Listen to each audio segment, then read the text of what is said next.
Iraq में क्यों तनावपूर्ण हुए हालात? बगदाद में क्यों भड़की हिंसा की आग? बगदाद में पैदा हुए हालातों की क्या है इनसाइड स्टोरी?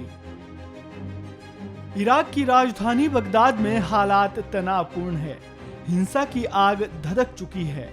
शिया धर्मगुरु मुक्तदा अल सदर के इस्तीफे के बाद इराक की राजधानी बगदाद में हालात बद से बदतर होते जा रहे हैं। विरोध प्रदर्शन का दौर शुरू हो चुका है। रात भर बगदाद के ग्रीन जोन एरिया में रॉकेट दागे जाते रहे। बगदाद में अल सदर के समर्थकों और सुरक्षा बल के जवानों के बीच हिंसक झड़प हुई। इस झड़प में 20 लोगों की मौत की खबर है तो वहीं 300 से ज्यादा लोग घायल हो गए। शिया धर्मगुरु मुक्तदा अल सदर के इराक में राजनीति से संन्यास लेने की घोषणा किए जाने के बाद उनके समर्थक सड़कों पर उतर आए और विरोध प्रदर्शन शुरू कर दिया।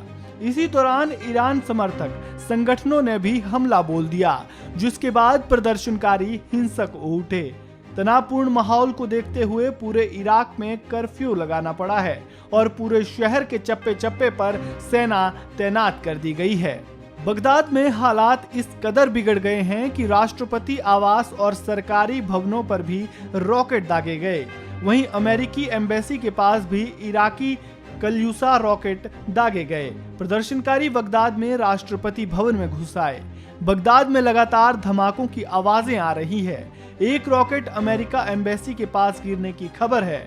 बगदाद के सेंट्रल जोन इलाके में रॉकेट से हमला किए जाने की खबर है। इस दौरान दोनों गुटों के आतंकवादी भी आमने सामने आ गए। इराकी शिया उग्रवादी संगठन के कमांडर अबू अजराइल, जिसे इराक का रैम्बो भी कहा जाता है, उसके घर पर ईरान समर्थित आतंकवादी संगठन सराया अल सलाम का आतंकी फायरिंग करता दिखा।